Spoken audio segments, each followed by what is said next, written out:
Et si la plupart des problèmes d'argent, au fond, n'avaient rien à voir avec un manque d'argent, mais plutôt avec une sorte de relation invisible, presque secrète qu'on entretient avec lui. C'est exactement cette idée qui est super puissante qu'on va explorer.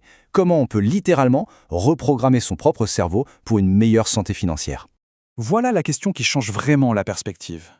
On a souvent ce réflexe de chercher des solutions à l'extérieur. Il faut un meilleur salaire, il faut une prime. Mais si la vraie source du problème était ailleurs, bien plus profondément ancrée en nous? Et voilà, on y est, le cœur du sujet. Tout se joue dans notre état d'esprit, dans nos croyances, dans toutes ces habitudes qu'on a construites au fil du temps, souvent sans même y penser. C'est comme si notre cerveau financier était sur pilote automatique, et que ce pilote ne suivait pas toujours le plan de vol logique qu'on voudrait lui donner. Alors, voici le plan de match pour aujourd'hui. D'abord, on va décortiquer ensemble ce fameux problème. Ensuite, on va voir ce que dit la science et pourquoi le changement est vraiment possible. Puis, on va suivre un protocole hyper concret en 3 phases pour arriver à la fin à une véritable transformation. Allez, on plonge dans le vif du sujet. Concrètement, ça ressemble à quoi une relation un peu compliquée avec l'argent? Est-ce que ça parle à certains d'entre nous, cette peur de manquer qui nous paralyse? Ou cette culpabilité un peu étrange de gagner plus et de réussir? Les dépenses impulsives pour combler un vide ou un coup de mou. Et puis, ce réflexe bizarre de s'auto-saboter pile au moment où ça commence à aller mieux. Tout ça, ce sont des signaux qui nous disent qu'il y a une relation à réparer. La super bonne nouvelle dans tout ça, c'est que rien n'est gravé dans le marbre. Ce n'est pas une fatalité. La science nous montre que notre cerveau est en fait incroyablement malléable. Voyons comment ça marche. Ce concept de neuroplasticité, il est absolument fascinant parce qu'il nous redonne le pouvoir. Imaginez que votre cerveau, c'est une forêt. Chaque pensée, chaque action répétée, c'est comme si on traçait un sentier. Plus on l'emprunte, plus il devient large, facile, une vraie autoroute. Eh bien, ça veut dire qu'on peut activement décider de laisser les vieux sentiers de nos mauvaises habitudes se refermer et en tracer de tout nouveau, bien plus solides. Le plan d'action, il se déroule donc sur 21 jours.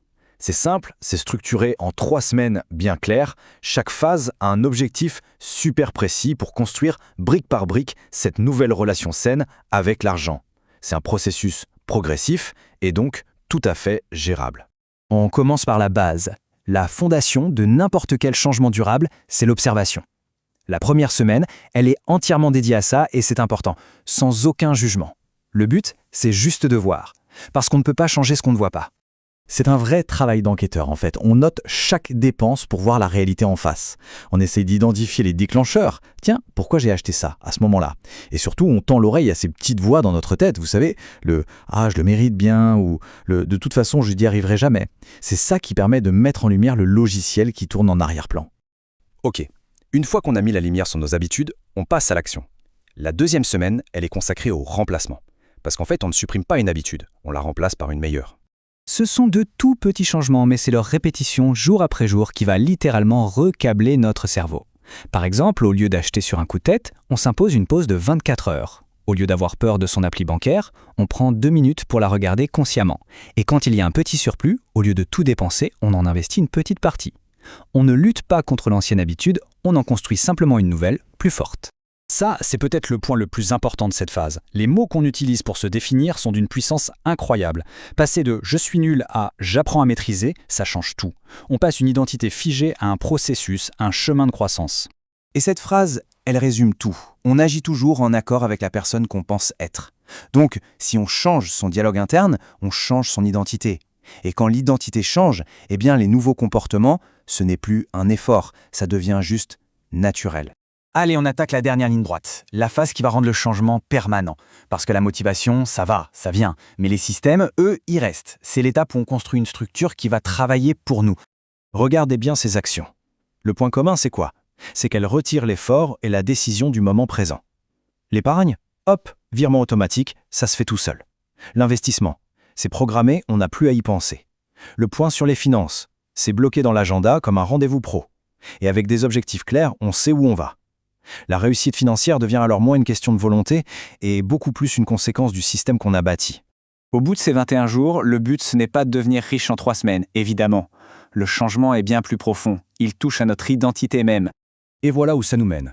On passe d'une posture passive, où l'on subit un peu ses finances, à une posture complètement active. On passe de consommateur qui réagit aux pulsions à investisseur qui agit avec intention. De victime qui pense que tout dépend des autres, à stratège qui prend les rênes de son propre capital.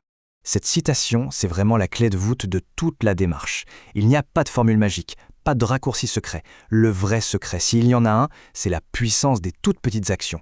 Celles qu'on répète jour après jour après jour. C'est comme ça qu'on change et qu'au final, on change toute sa trajectoire de vie. La question finale est donc toute simple. Est-ce qu'investir 21 jours de conscience et d'efforts ciblés peut vraiment transformer les 21 prochaines années de sa vie financière ? L'impact de ce petit investissement de temps sur soi peut être absolument immense. Tout commence par la décision de s'y mettre.